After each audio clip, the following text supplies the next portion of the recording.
and welcome to Read the Damn Book, the podcast where all the classics you wish you'd read are serialised, chapter by chapter, by me, Jen Smith, a professional audiobook narrator. Today we're reading The Strange Case of Dr. Jekyll and Mr. Hyde by Robert Louis Stevenson. Let's get to it.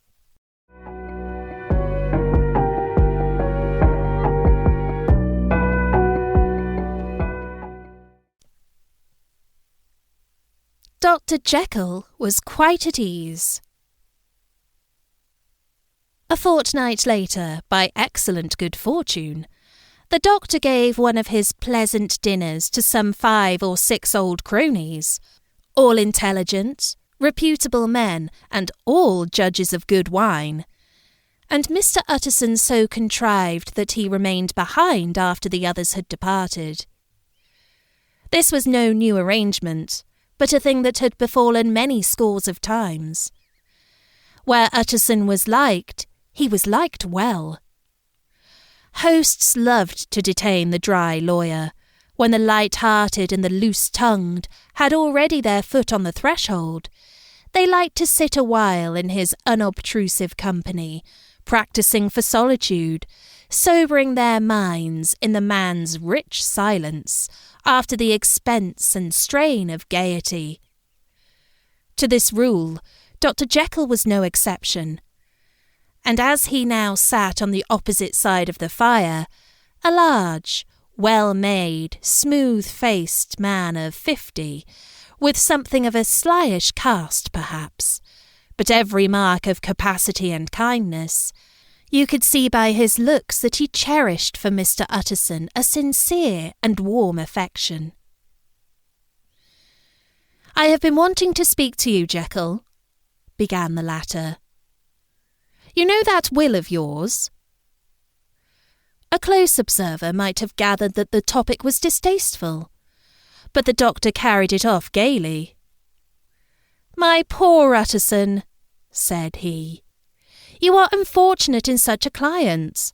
I never saw a man so distressed as you were by my will, unless it were that hide-bound pedant, Lanyon, at what he called my scientific heresies.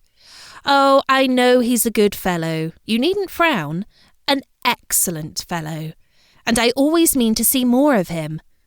But a hide-bound pedant for all that. An ignorant, blatant pedant. I was never more disappointed in any man than Lanyon." "You know I never approved of it," pursued Utterson, ruthlessly disregarding the fresh topic. "My will? Yes, certainly I know that," said the doctor, a trifle sharply. "You have told me so." "Well, I tell you so again," continued the lawyer. "I have been learning something of young Hyde." The large, handsome face of Dr. Jekyll grew pale to the very lips, and there came a blackness about his eyes. "I do not care to hear more," said he. "This is a matter I thought we agreed to drop." "What I heard was abominable," said Utterson. "It can make no change. You do not understand my position," returned the doctor, with a certain incoherency of manner. "I am painfully situated, Utterson. My position is a very strange one. It is one of those affairs that cannot be mended by talking." "Jekyll," said Utterson, "you know me. I am a man to be trusted. Make a clean breast of this in confidence, and I make no doubt I can get you out of it." "My good Utterson," said the doctor, "this is very good of you. This is downright good of you, and I cannot find words to thank you in. I believe you fully. I would trust you before any man alive, aye, before myself, if I could make the choice. But indeed, it isn't what you fancy. It is not so bad as that. And just to put your good heart at rest, I will tell you one thing. The moment I choose, I can be rid of Mr. Hyde. I give you my hand upon that. And I thank you again and again. And I will just add one little word, Utterson, that I'm sure you'll take in good part. This is a private matter, and I beg of you to let it sleep. Utterson reflected a little, looking in the fire. I have no doubt you are perfectly right, he said at last, getting to his feet. Well, but since we have touched upon this business, and for the last time, I hope, continued the doctor, there is one point I should like you to understand. I have really a very great interest in poor Hyde.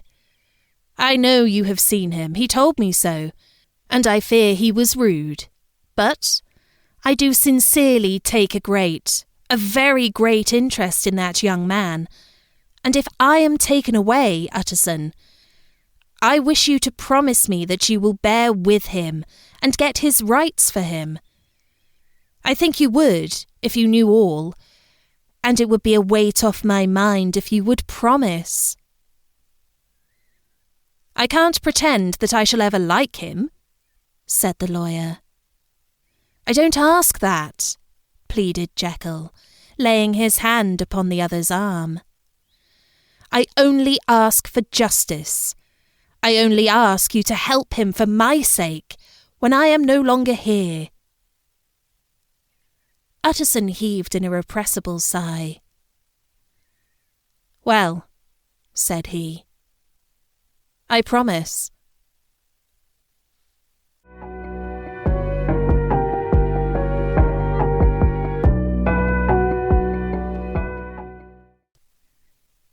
Thanks for listening to this episode of Read the Damn Book. Find me on socials at podcast_RDB, and don't forget to subscribe wherever you get your podcasts from. See you next time on Read the Damn Book.